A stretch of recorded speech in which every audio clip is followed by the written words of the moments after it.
नमस्कार दर्शकों, स्वागत है आपका थिंक टैंक पर। दोस्तों, आज बात करेंगे कांग्रेस पार्टी की कार्य समिति की।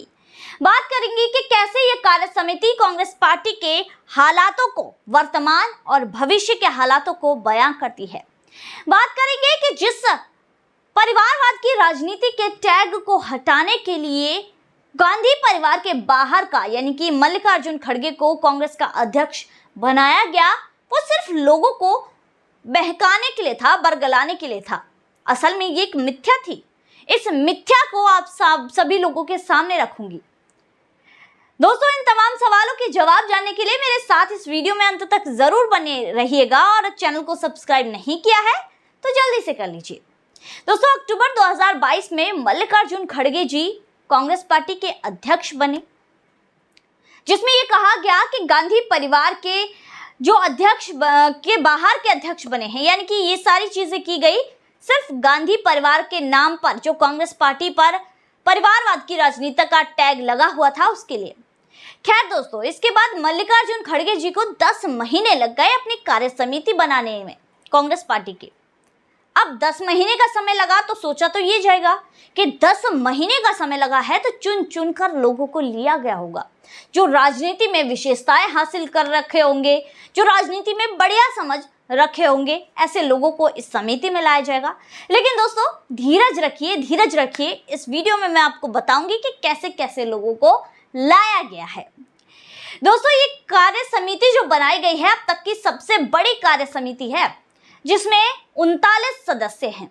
और अगर अन्य जो यहाँ पर परमानेंट इन्वाइटी, स्पेशल इन्वाइटी और अन्य को मिला लिया जाए, ऐसी कमेटियों को मिला लिया जाए तो इसमें 84 सदस्य होते हैं। 3 तो ऐसे सदस्य हैं जो कि बहुत ही एज है, जिसमें से 2 ऐसे हैं जो मुख्य रूप से अपने आप ही स्वेच्छा से ही घोषित कर चुके हैं कि वो राजनीति से संन्यास ले रहे हैं। पहले हैं ए.के. एंटनी, जो कि 82 साल के हैं। दूसरे यहाँ पर अंबिका सोनी जी, जो कि 80 साल की हैं। और तीसरे नंबर पर आते हैं माननीय पूर्व प्रधानमंत्री जी, जो कि मनमोहन सिंह जी हैं। बहुत ही एज्ड हैं, जो कि अगर संसद में भी आते हैं तो व्हील चेयर पर आते हैं। दोस्तों, ऐसी हालत में भी अब उन्हें यहाँ पर इस समिति का हिस्सा बनाया गया है। तो यहाँ पर कांग्रेस पार्टी द्वारा बहाना क्या दिया गया है कि जो भी पूर्व प्रधानमंत्री है वो अपने आप ही कार्य समिति के अध्यक्ष बन जाते हैं। लेकिन ये लोग ये नहीं सोचते कि इन्होंने पीछे यहाँ पर ये क्या कर चुके हैं। यहाँ पर इन्हें कुछ भी अपनी पिछली बातें याद नहीं रहती। आपको याद होगा दोस्तों, 1999 की अगर मैं बात करूं तो 1999 में सोनिया गांधी जी को अध्यक्ष चुना गया था। तो उस समय पर पीवी नरसिम्हा राव जी, जो कि पूर्व प्रधानमंत्री रहे, वो जीवित थे, लेकिन फिर भी उन्हें इस कार्य समिति का कोई अध्यक्ष नहीं बनाया गया। तब इन लोगों को याद नहीं आया था कि जो पूर्व प्रधानमंत्री होते हैं वो कार्य समिति के अध्यक्ष बनते हैं। लेकिन अब इन्हें ये सारी चीजें याद आ रही हैं कि पूर्व प्रधानमंत्री तो स्वेच्छा से अपने आप ही कार्य समिति के अध्यक्ष बन जाते हैं। खैर दोस्तों, आपको बताऊं कि इस पूरी कार्य समिति में ऐसे ऐसे लोगों को लाया गया है जो पूरी तरह से गांधी परिवार के ही भक्त कहलाएंगे, भक्त हैं। और अपवाद के लिए कि कोई भी आरोप इस कार्य समिति पर ना लगे, इसके लिए अन्य भी लोगों को लाया गया है, जैसे कि शशि थरूर, जो कि मल्लिकार्जुन खड़गे के खिलाफ चुनाव लड़े थे।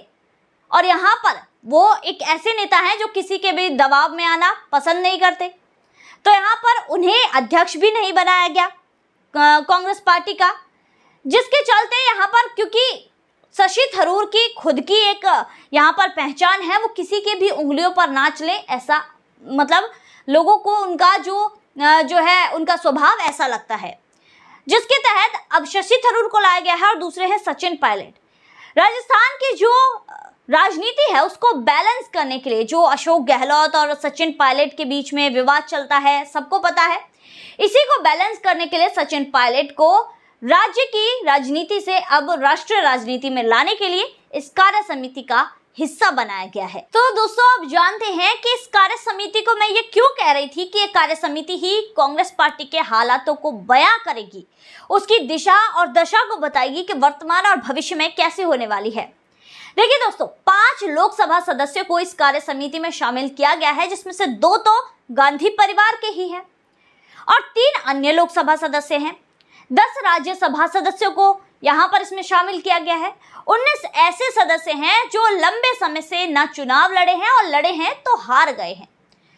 ये लोग ऐसी कार्य समिति इन्होंने बनाई है जिसमें ऐसे लोग हैं जो लंबे समय से चुनाव लड़े ही नहीं हैं या फिर हार गए हैं उस पार्टी को हराने के लिए, यानी कि बीजेपी को हराने के लिए, जो हमेशा ही एक्टिव मोड में रहती है, जो अपने पार्टी में नए बदलाव करती रहती है।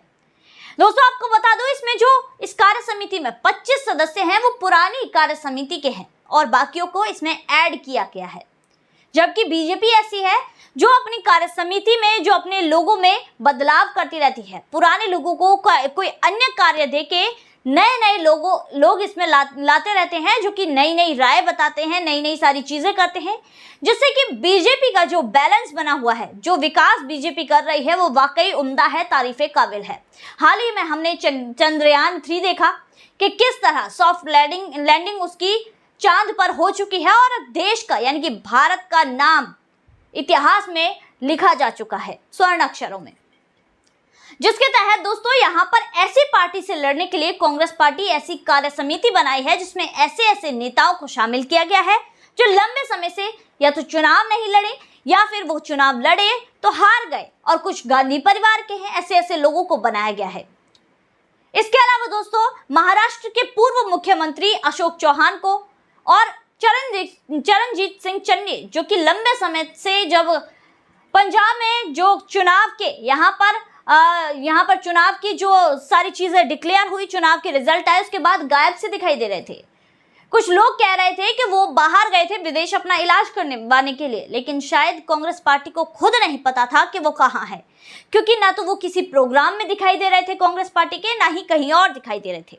हाल ही में उन्हें भी इस कार्य समिति का अध्यक्ष जो है सदस्य बनाया गया है और अशोक चौहान को बनाया गया है महाराष्ट्र से। इन दोनों को बनाया गया है क्योंकि इन दोनों की ही कई समय से बातें आ रही थी कि ये दोनों ही पार्टी छोड़ने वाले हैं।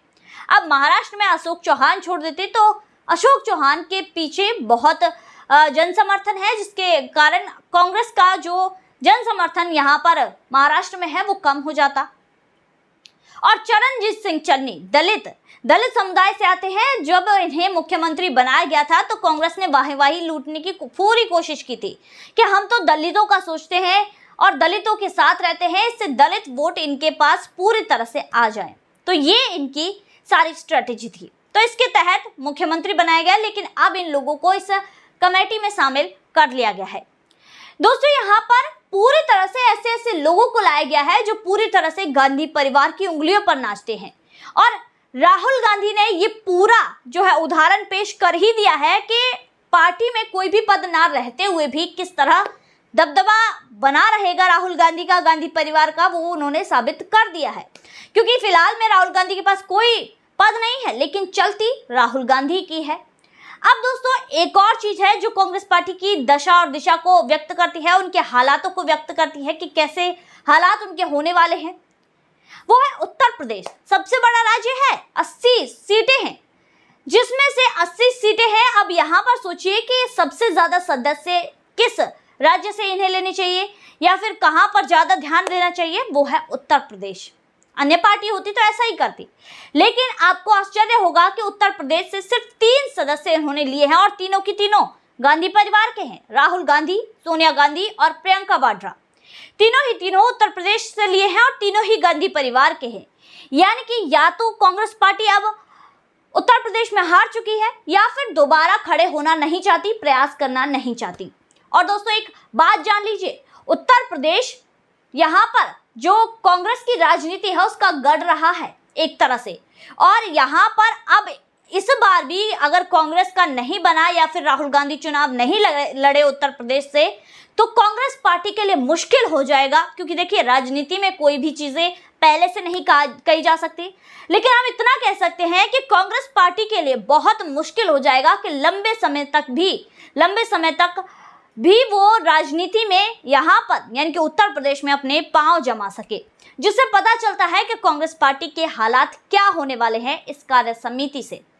दोस्तों भले ही मल्लिकार्जुन खड़गे को इन लोगों ने बनाया हो अध्यक्ष, कि गांधी परिवार पर और कांग्रेस पार्टी पर जो परिवारवादी की राजनीति का टैग लगता है वो हट जाए, लेकिन वो टैग हटाने के लिए सब किया गया, लोगों को दिखाने के लिए।